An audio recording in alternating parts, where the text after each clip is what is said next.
Hi guys, welcome back again to the final game of the tournament.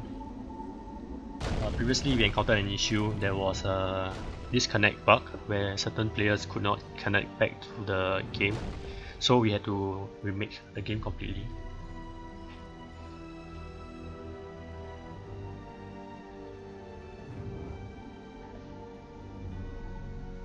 Alright, so for this hero pool, I like what I'm seeing here.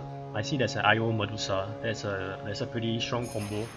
If you're playing jumpers, you gotta be careful because Medusa Stone Gaze, especially with a refresher orb, would actually stop you from jumping and turning into stone. There's also a Disruptor. That's a really powerful hero. Disruptor with an Aghanim Scepter would actually mute your items as well as your spells. So if you had casted your BKB before Disruptor casts ulti, your BKB will still be on, yes, but your spells would still be silenced. So you will not be able to cast any spells in that stepping stone.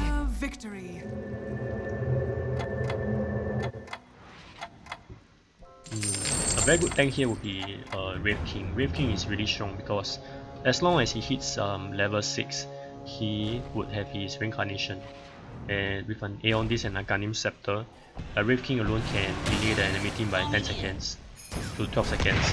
If you have a refresher off, that is going to be maybe a 15 second or 20 second delay.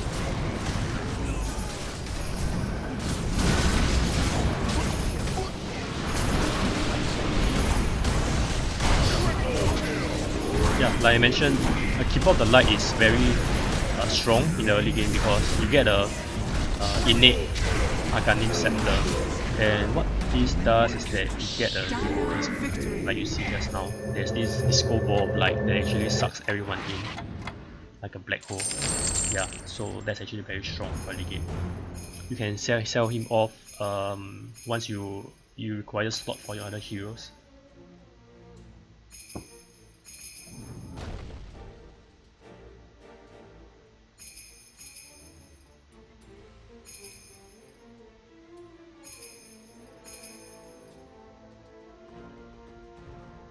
Okay, so early game you would probably have some heroes like Wraith King. Let's see, are there any magic heroes here? Yeah, there's not much magic damage here. Maybe you can go for a Bloodseeker. One combo that I would like to do is Bloodseeker, IO and Medusa. The Medusa, I would buy a Majorna, which is very good. Of course, if you look at the item, what this item does is that it grants you a 30% chance to release a Core of Electricity, right? But it leaves 12 targets and it does 180 damage. So it's actually pretty strong. As compared to Gleipnir, there's only 4 bounces and it deals 160. When you upgrade to a Majorna, it's actually 12 targets with 180 damage each. So that's more damage than Gleipnir. And Medusa has split shot that can have attack modifiers when you have the right level 25 talent. So that means 3 targets, each has a 30% chance of lightning activation, and each lightning activation can actually hit the targets. So that's a lot of damage.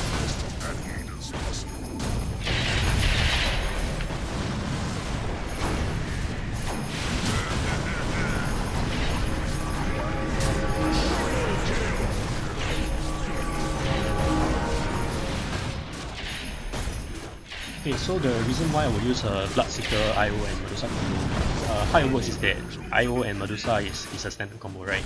How Bloodseeker works is that you put a follower medal on Bloodseeker, stick him close to Medusa. So what this does is that Bloodseeker would give his 30% spell AM from Blood Rage, right?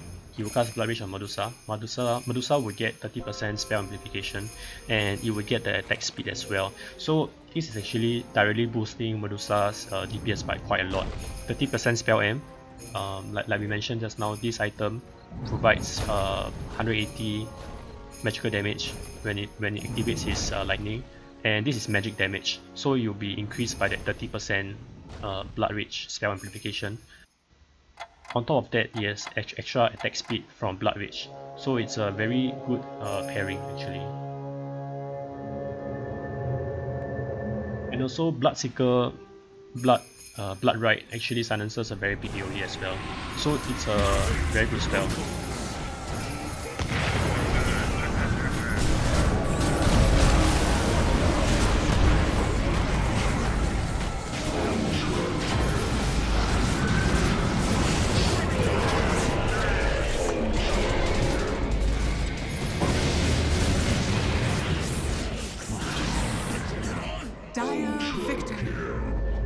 Okay, there is a cheese strat that you can do here, which is Morphling and Wraith King. So what this does is that when you place a Morphling close to any hero, when the Morphling actually goes into battle, it will copy the ability of the closest ally.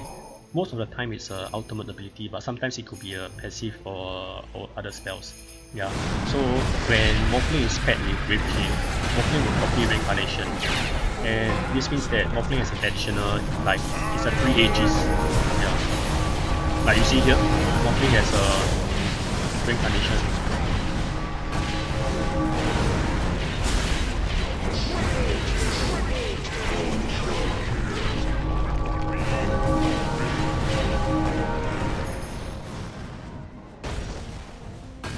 Yeah, so he'll be way stronger with some items. Another good combo you can go for is Morphling and Luna.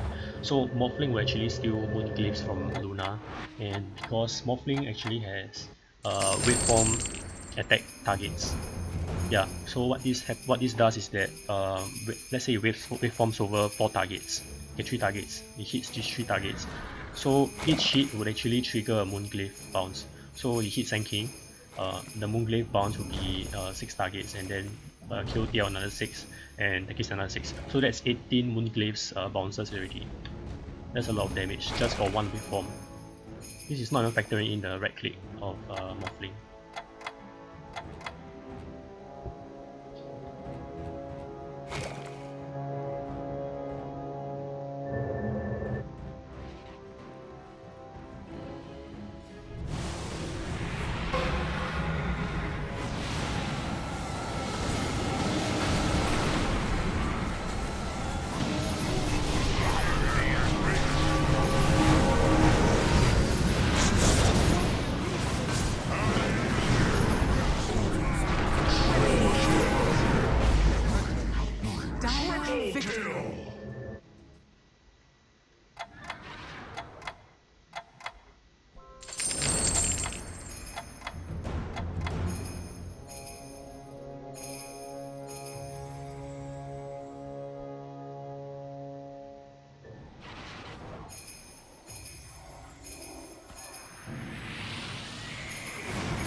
So this is actually a very big mistake.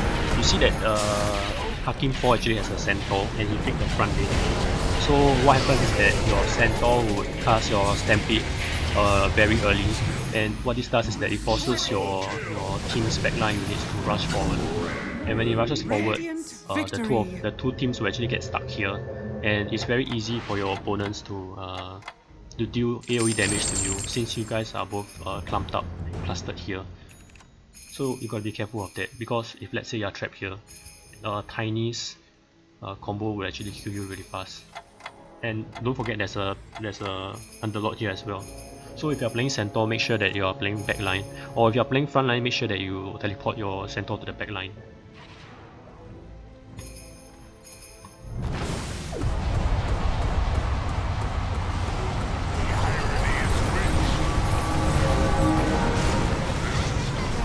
Okay, watch the Moonglyphs. Oh, okay, never mind, it's dead.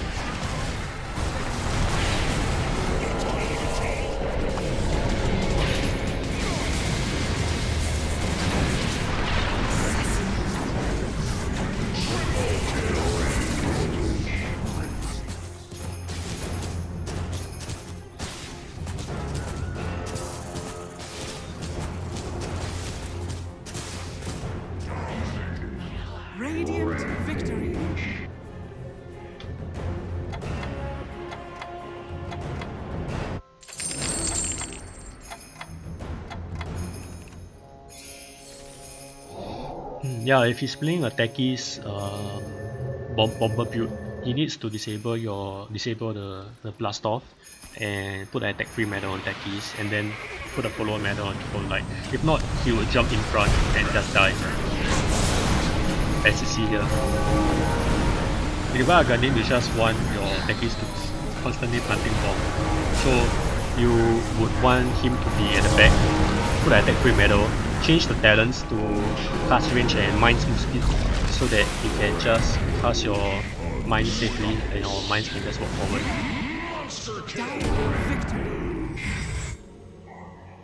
But unfortunately, he went for plus 300 gold when winning. So you can see I posted a video about Elf's talent in my previous video. This is why it's important to roll your talent, because for techies, if you do not have the right talent, his effectiveness will be quite low because you need them. Okay, so you see here that what happened is that he wrote his own talent, but this costs 600 gold. If he had taken the free to reset ability, he could have reset Techi's abilities for free. So now he wasted 600 gold. The reason why I don't recommend going for 300 gold and winning is that you need to win many rounds to actually make back that amount of gold that you have to reset your abilities. Let's say you have 6 heroes. All 6 heroes need to reset the ability, so that's 3,600 gold that you have to spend because you have the wrong talent, right? And the right talents are very important, especially for Rape King and techies. You need your reincarnation, cast Fire Blast. So 3,600 gold. For you to actually make back that amount of money, you need to win 12 rounds. Sorry, 12 battles. So winning 12 battles to get back your 360 gold is actually quite tough. Because there's so many factors involved. Who you're teaming up with and who you are fighting against. If you are teaming up with, let's say a centaur who is a frontline, that will be very tough for you. Sometimes your lineups don't match, and there's no synergy between your lineup. Sometimes your opponent's lineup actually counters yours. So there are so many factors involved, and it's too risky. So it's actually safer to just go for the free to reset ability. Another mistake is that he didn't put an attack free medal on the techies, so techies will still walk forward. Removing the blast off ability is not good enough.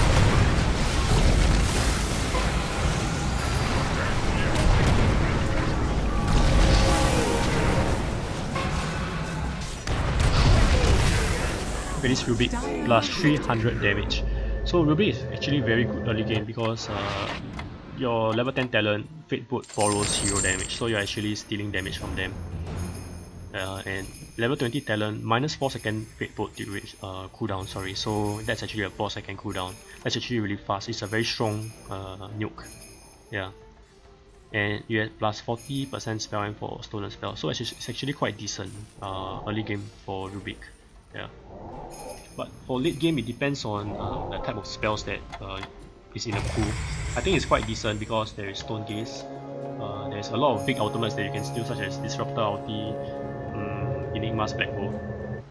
But you gotta see if that Rubik is playing like FY. If he's playing like FY, then you're definitely going to win the game.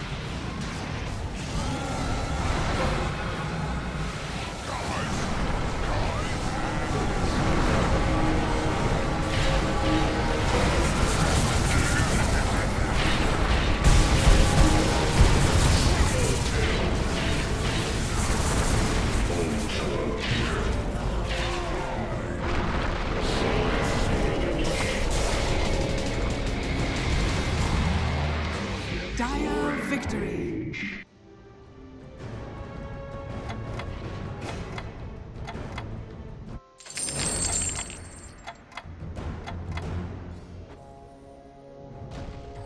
Yeah, still no attack free medal on techies. Not sure if he has noticed this.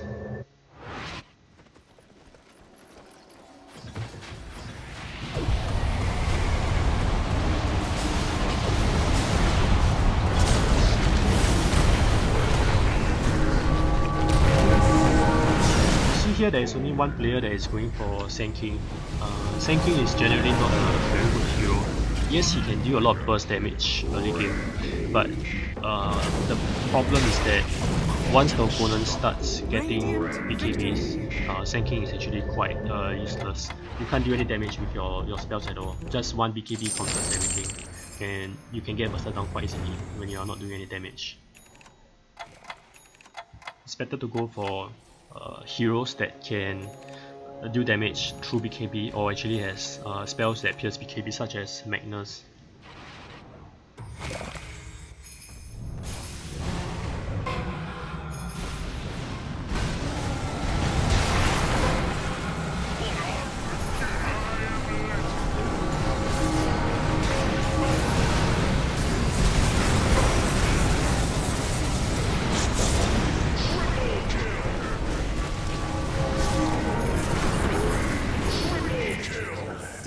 Victory.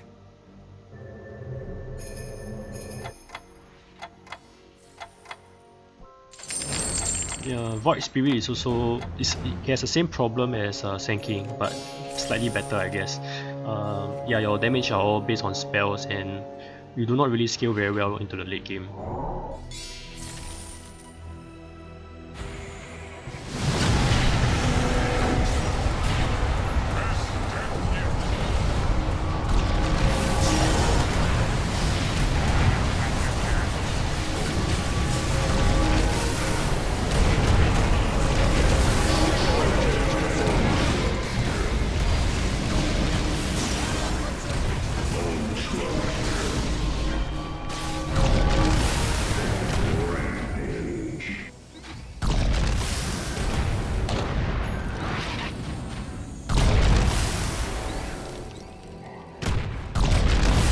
Bat Rider is a very sick hero.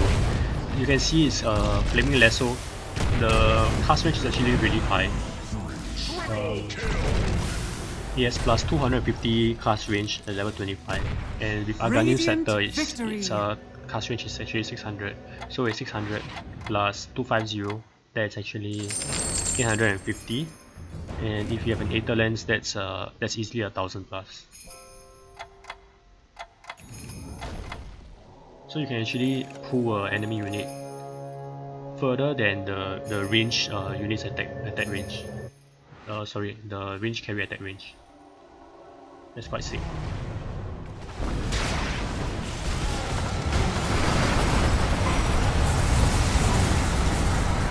Yeah, I really like these Medusa. This is what I usually do in my games. If you saw in my previous video, this is my build as well. BKB, Majorna, and Refresher.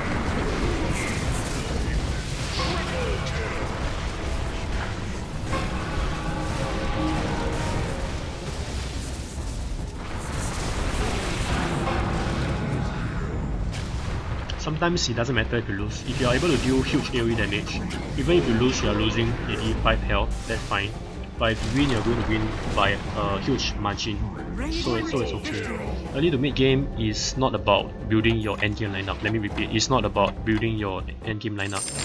Early to mid game is about surviving and losing as little HP as possible. Once you get to the top 4, or once people start getting eliminated, that's when you actually start thinking about your end game lineup and countering your opponent for 1v1 stage. During the 2v2 stage, it's all about dealing as much damage as possible and not losing as much health. So don't be too fixated or focused on building the strongest Phantom Assassin or the strongest event. Just build heroes who has very strong AoE damage, such as the Medusa with the lightning.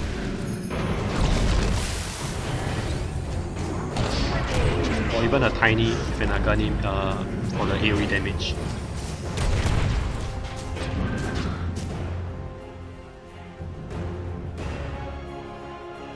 The good thing about IO is that it provides tether.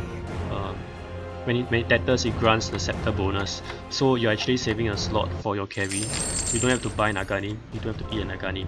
That's a 6000 gold that is saved. And also, IO is able to save your hero by relocating out. With the level 25 talent, it's 15 seconds cooldown. You're able to spam it, especially if you get off the ring core. Another thing is that when you tether, it actually provides the overcharge buff. Overcharge provides attack speed and spell amplification. The health regen is quite negligible, so it's fine, but attack speed and spell amp is really very high. Imagine you have spell amp and attack speed buff, as well as Bloodseeker's attack speed and spell amp buff.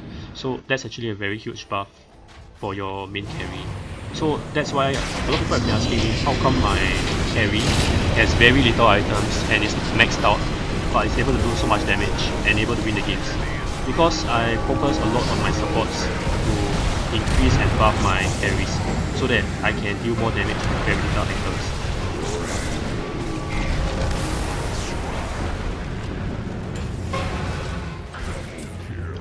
Another thing to take note is that you can just buy a Bloodlust on your IO and then you might skip Satanic on your range carry and you might still do fine because you have so much damage and sustainability from your IO and your supports as well.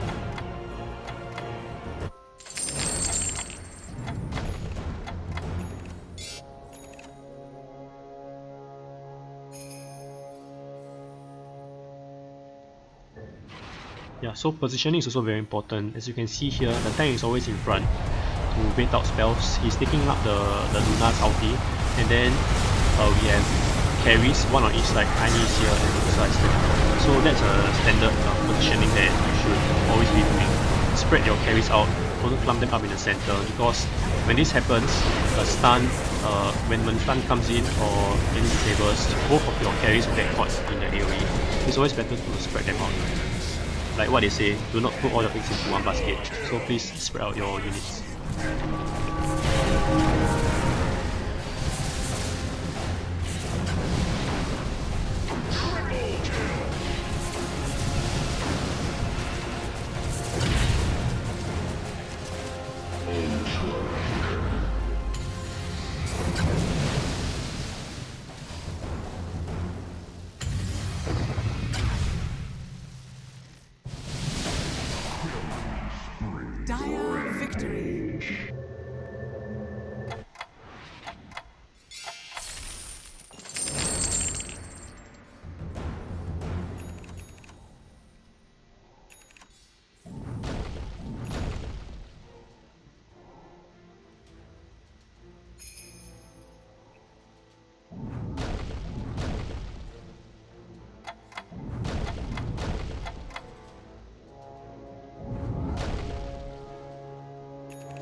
So as you saw there, it's very good to put a Lotus Orb on your tank because you will cast Lotus Orb on itself, and whenever your opponents cast a single target spell, you'll be reflected back onto them. Like you saw Bat try to lasso the Wraith King, but it got lassoed by itself also.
Yeah, so as you can see, just now I mentioned why you should not, I do not recommend taking the 300 gold winning talent.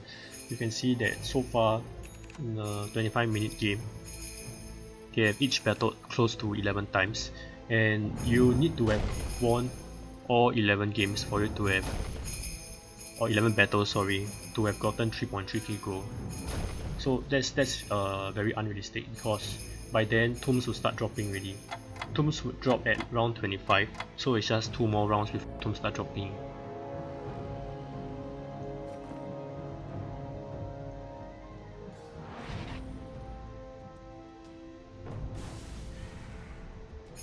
And if you had the wrong talent, you could have lost too much life before the tombs start dropping. That's why it's way better to roll your talents very early on, so that you can win the fights and lose less life.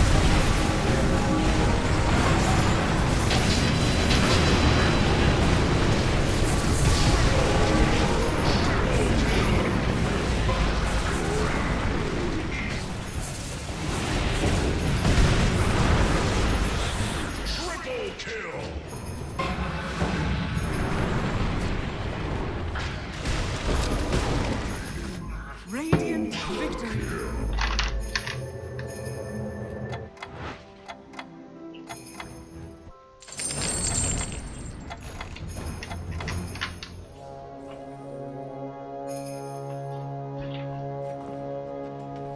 This lineup is actually quite greedy. Yeah, so we have 2 late gamers with a Phantom Assassin and a Morphling. It's very hard for you to itemize both heroes at the same time. Like I mentioned, do not try to focus more than 1 carries in the 2v2 stage. Just focus on one first, and when one is maxed, then you can build the other. But always have some cheap damage before you do your carries, so that you do not lose that much health.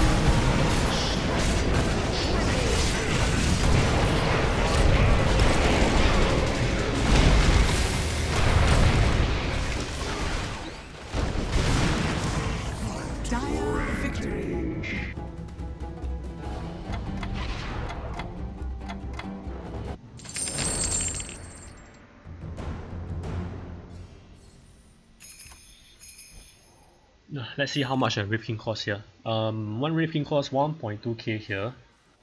We have a Wraith King that costs, is that a 3000? Oh shit, I think that's a 3000. Yeah, 3300. This Wraith King costs 2.6k. This one costs 1.2k. 2.1. 192. Wow, this guy is really lucky. 1.5.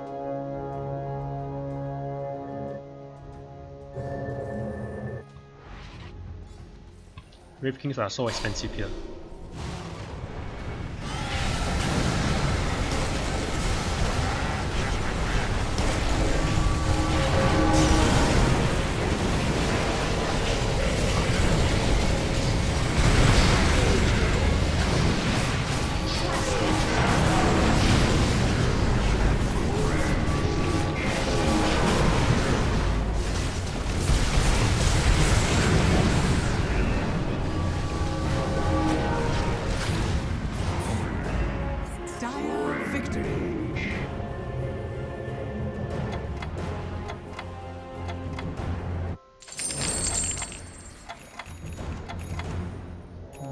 PA I don't think is one of the best hero here, because you're fully physical damage, right? And Tiny actually has a very huge armor pool, so has Morphling.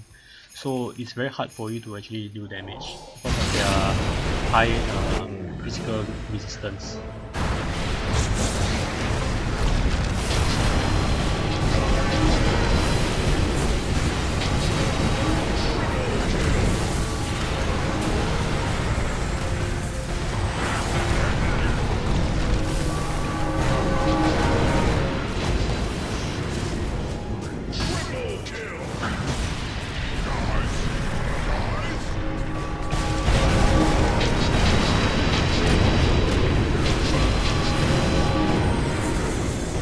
This Wraith King is really good. I think it's mind control. He's buying so much space for the team. While he was over there jumping in, the entire team was actually killing the Tiny and then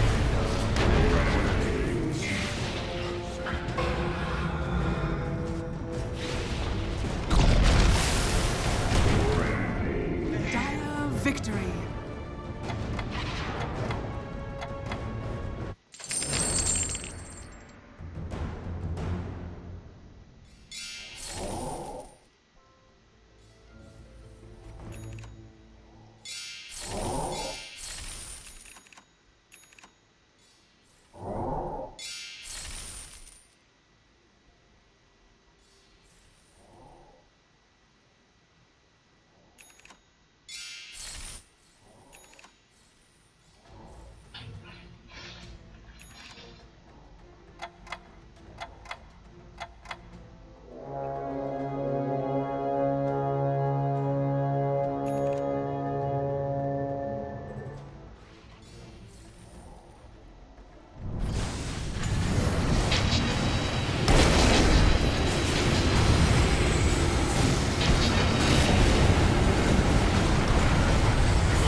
this is a very sad Tiny.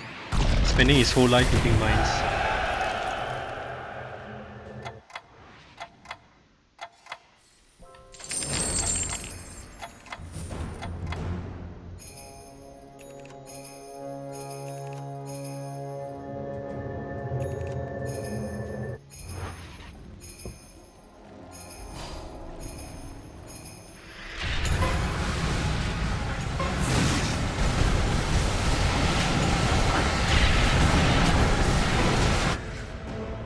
Oh no, there's a guy who DC it. Oh. Let's hope it's not another DC bug.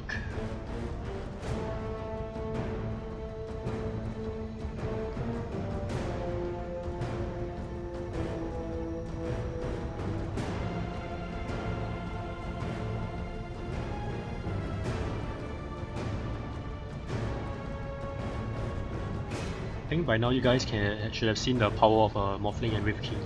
So normally you only have 1 life, right? But when you copy Reincarnation, you have 2 life. And when you have Refresher Orb, that's actually 3 life. So Morphling actually effectively has 3 lives if you copy Reincarnation.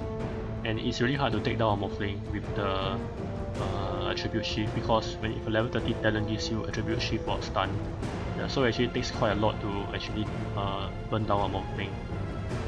And you're able to go more aggressively also because you have 3 lives. So you could just invest in a lot of DPS item with a BKB, and then you would whip in, do a damage, die, refresh, die again, and you still have your third life. So you say cats have 9 lives, right? Morphling has 3 lives.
Yeah, I think the guy got hit by a DC bug and then just go to continue the game.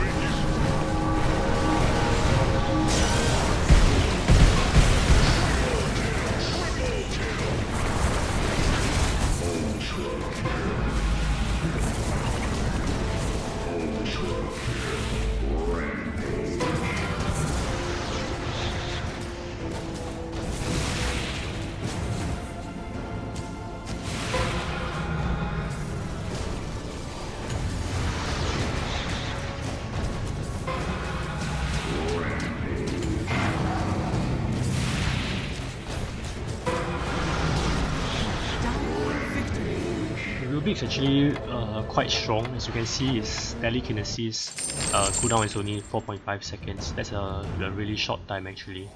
So you're able to spam this, and the uptime is about 50% because the leaf duration is 2.6, stun duration is 1.8, which means that you can almost permanently stun the opponent. That's quite OP.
Radiant victory.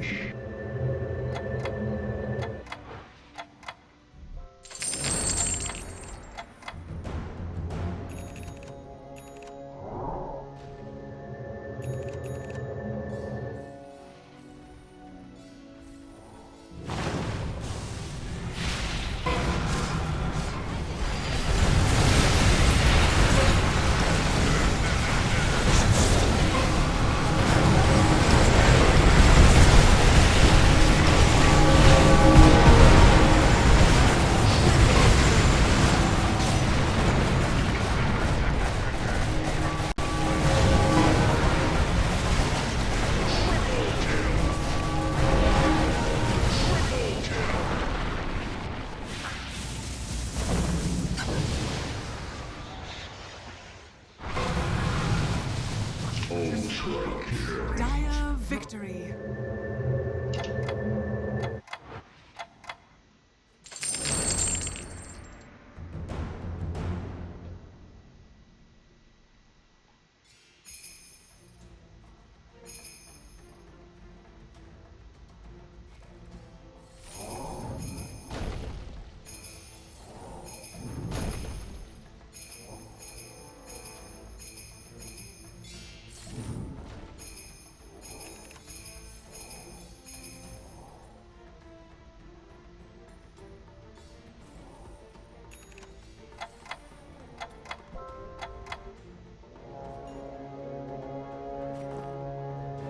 Well, I see a lion here, but it's actually too late for lion because lion requires to get stacks.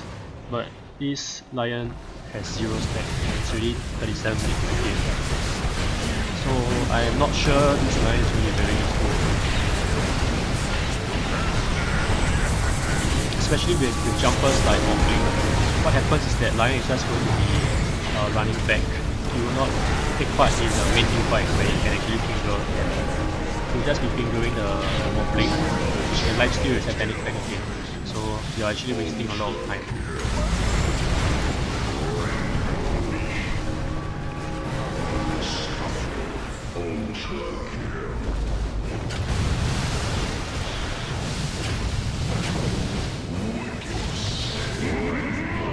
Radiant victory.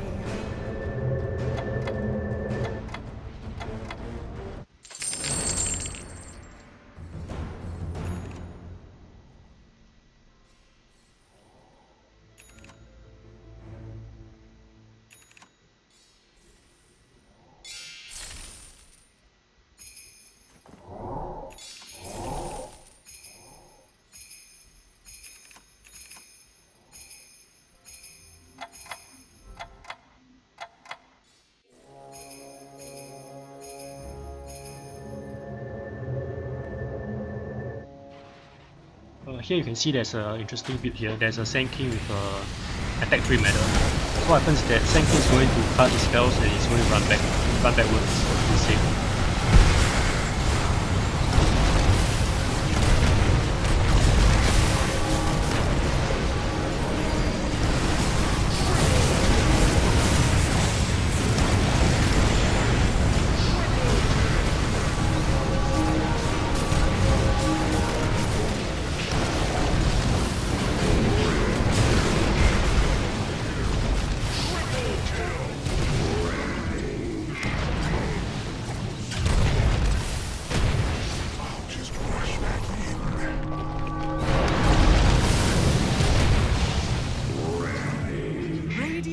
victory. Oh, looks like these techies and Keep of the Light is doing some work.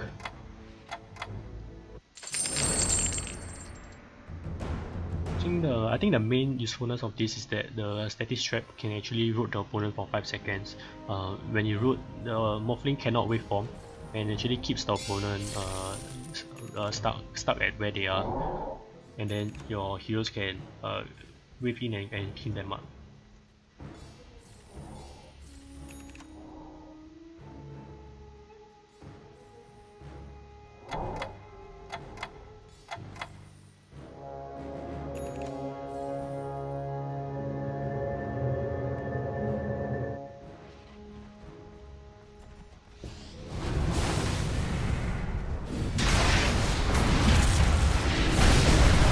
Quite surprised there isn't more Mars here, because Mars is actually a very good counter for Medusa, as I mentioned.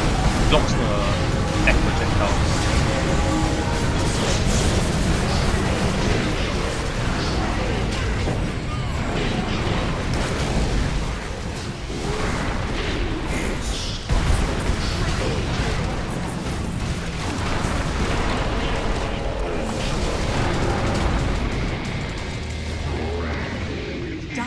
Victory.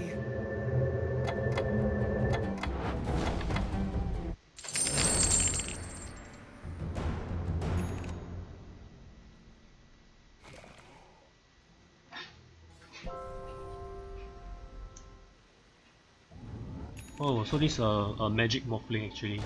Lateral Blade, Dagon, Sage and Kaya, and a Fairy's Trinket. So, oh, he has a spell amplification of 56%, so the Dagon actually does 2.4k damage. You can press and hold alternate and hover over the item, and it will show you the damage that it does after buff. So, yeah, that's 2.5k. Lateral Blade is 50% more vulnerable to magic damage. Yeah, so that's actually quite a lot of damage. The sad thing is that the Morphling did not cast the refresher off, so it just died instantly.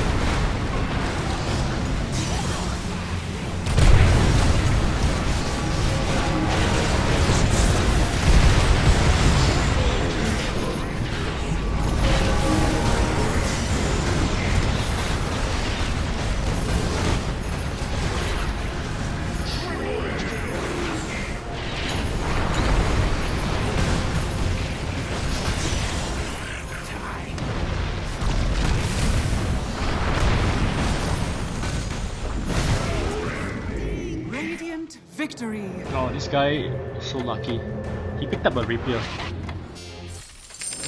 Yep, he noticed he can take and sell the rapier or just break it.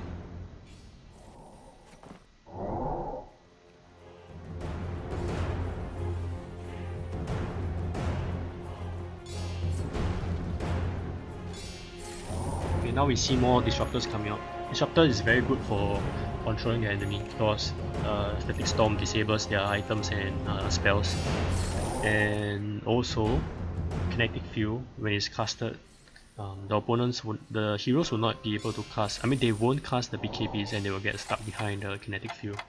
So what happens is that they will get stuck in this area here. And if you have any cleave damage like Tiny or Medusas, you will actually clear them up really quickly. So you see what happens. He doesn't have Aghanim, so it might work very well.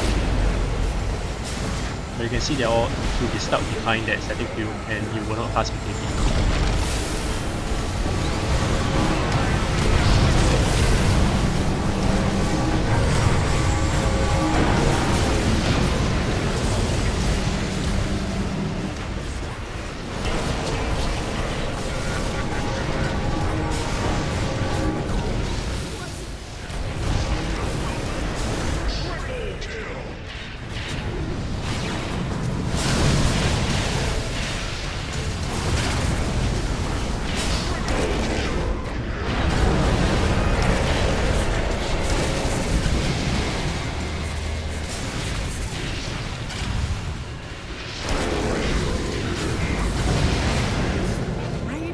Victory!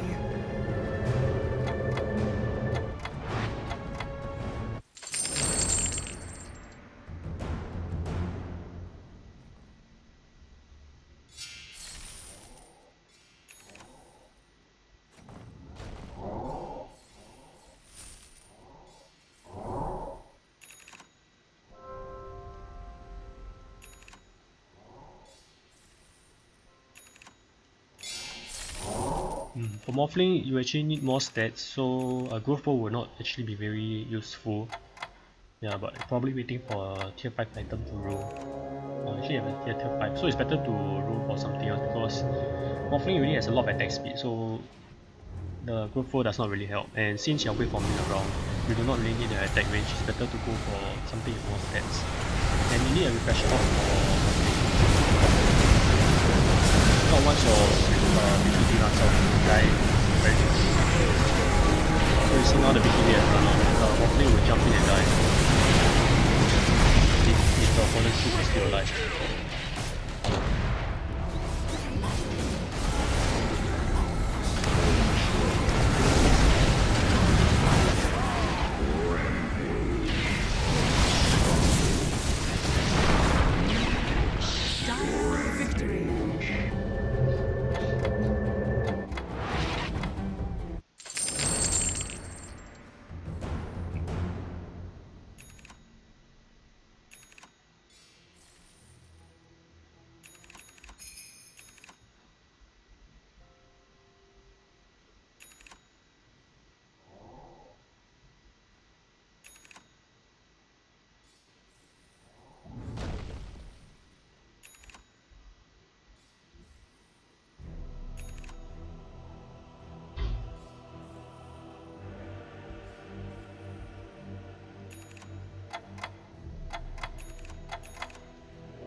Disruptor is actually knocking down all the opponents here. But the issue is that there is no follow-up. You need block damage to actually knock them down. All their heroes are behind attacking the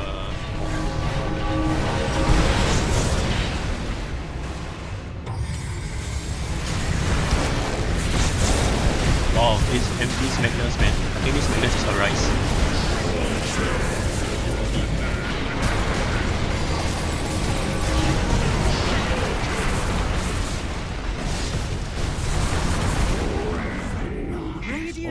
Ouch, that hurts.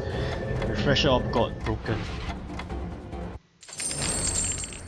So when you have this item called this item, Hand of Shadowless. Currently there is no description because there's a bug.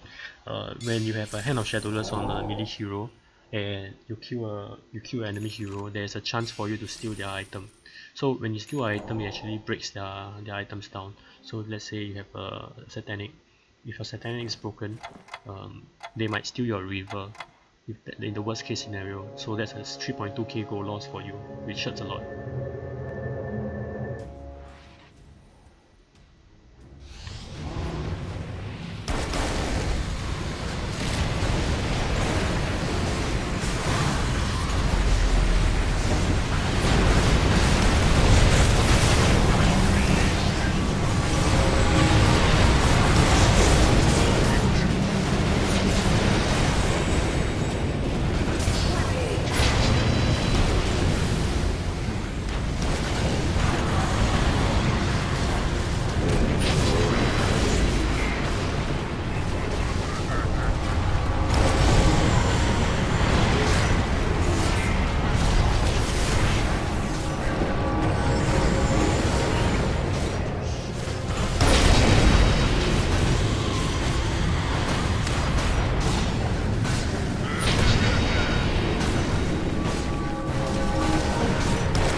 So you see there's an interesting build here. There's a Luna with an Aghanim and an attack free medal. So you might be thinking, why Aghanim Scepter and why attack free medal? Because in this game, Luna's ulti has been buffed and its cooldown has been reduced very significantly. It's only 25 seconds cooldown, and with your talent plus 0.2 seconds Eclipse Lucent mini stun, you can actually perma stun the target. If you have an altering core, you could have a higher uptime, or even a spell prism collectively. Yeah, So it is a decent strategy, yeah.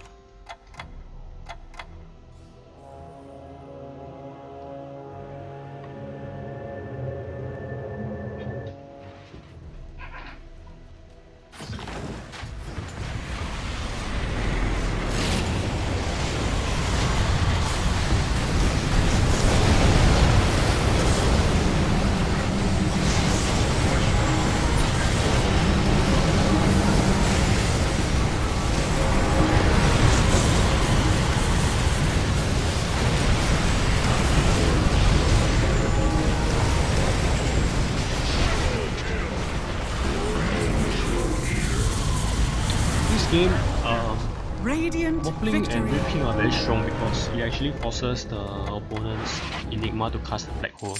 And you don't know what to cast Black Hole on Waffling because Waffling has 3 lives like mentioned.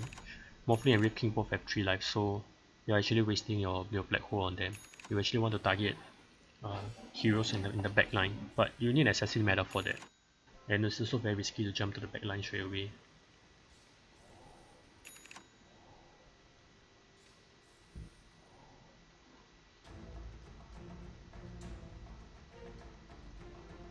So like mentioned in my previous videos, if you're playing melee carries, it's best to go rear lane. But if you're playing front lane, don't worry, there's still a solution, which is putting a delayer or a teleporter on your melee carries. So your melee carries will start behind, and you'll be safer for your Phantom Assassin to actually jump in because most of the spells will have been casted.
Phantom Assassin needs an Assassin Medal, if not you would continually be jumping their Morphling or their Wave Kings, which is not very good, because you are actually wasting your BKB duration, attacking a hero that is 2 reincarnate anyway.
That's the problem with the status board. If play Faceless Void into V2s, your Faceless Void is going to chrono the enemy, yes. It's going to catch the opponent heroes, yes. But it's also going to catch your teammates' heroes. So you see, he caught the teammates, I think, certain jumpers and as well as the Enigma. Enigma jumped in and got caught by the chrono.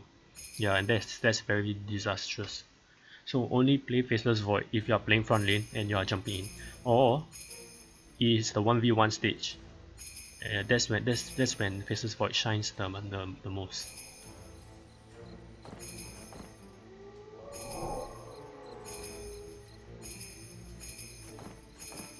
Centaur is also a very important hero here, because with Aghanim Scepter, Aghanim Scepter gives you damage mitigation with your Stampede, and this is actually very important in protecting your heroes. If your opponent tries to black hole you and Centaur casts his ulti, they might not be able to burst you down during that black hole duration because you have your Stampede buff up.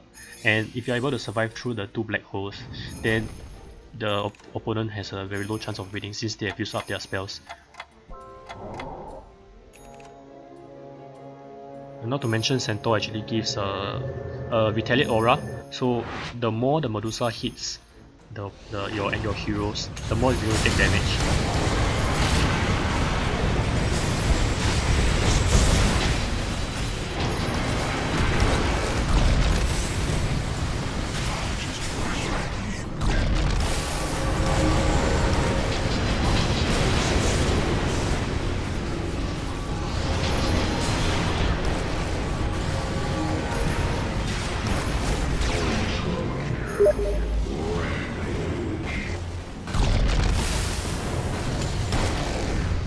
So one counter when playing against attack free medal heroes are getting assassin medal and aiming one of them.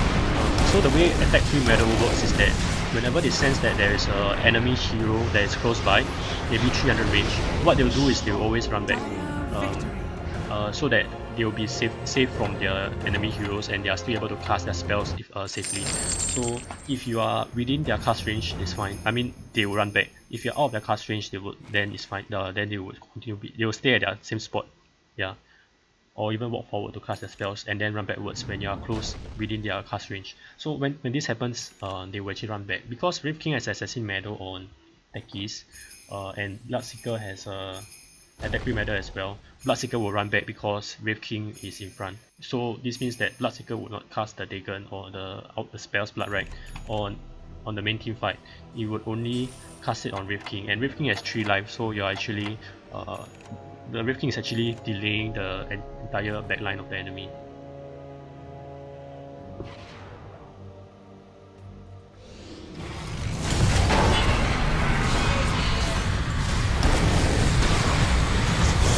You can see that there's a Centaur here. When there's a Centaur is actually a very good counter for Medusa.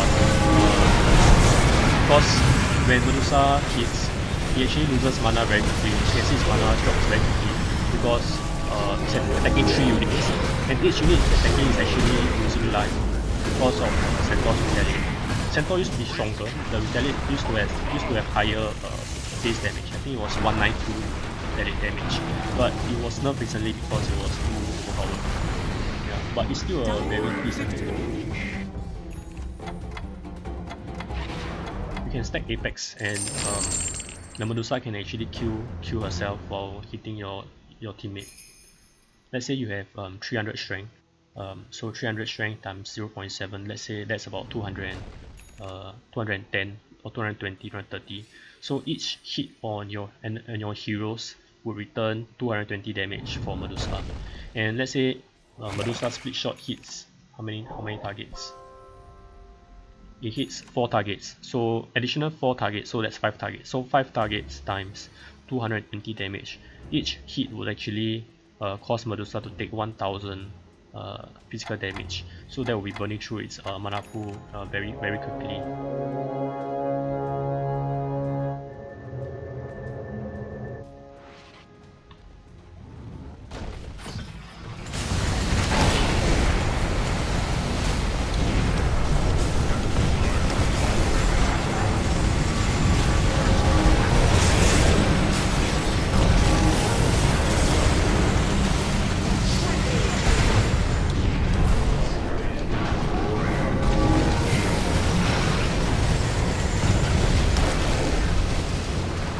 board is not a very good carry. It's more of a disabler just for your double refresher. So if you're getting damage items on him, it will not be very effective. Radiant victory.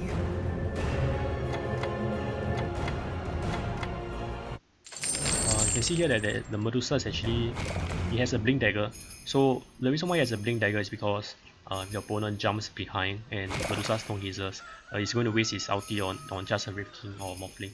So by getting a blink dagger, you're able to blink to the opponent's backline and actually stone the backline as well. So that'll be more effective. When you stone the backline, the Enigma can actually come in and black hole the opponent team.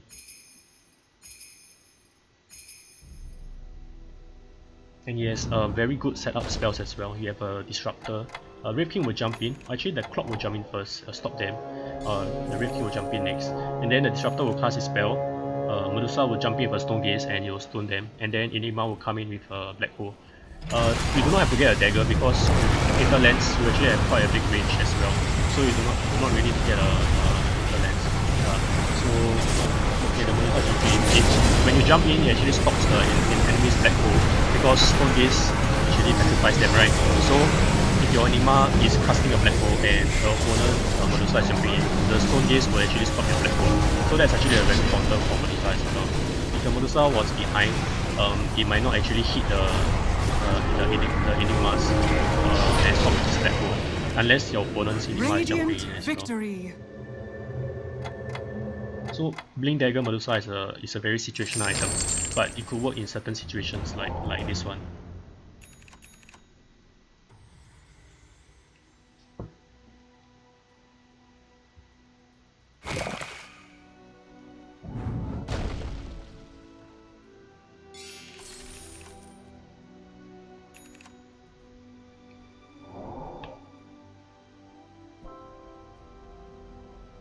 Another way to counter Enigma is getting a Bat Rider.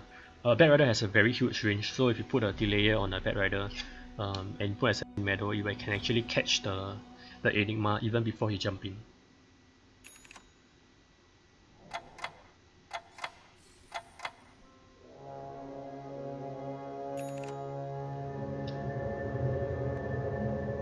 If you are playing Enigma, it's best to disable the demonic conversion so that it doesn't waste time in casting ulti. And always buy the Gunning Shot because it actually pulls a way bigger enemy.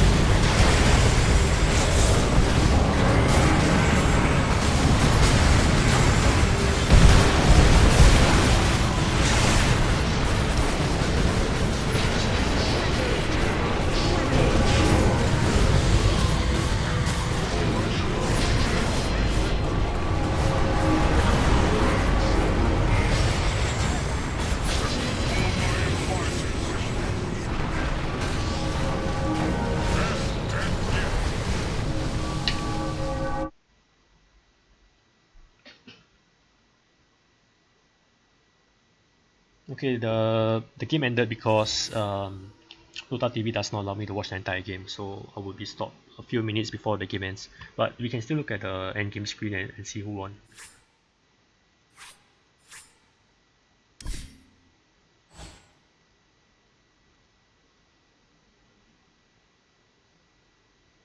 Yeah, so it looks like Hakim won. So I think congratulations goes to him. He most probably is the winner of the tournament. So thanks for watching, guys. I hope you guys enjoyed the video and found it insightful. If you have learned something, do let me know in the comments as well. Alright, thanks so much for watching. Bye.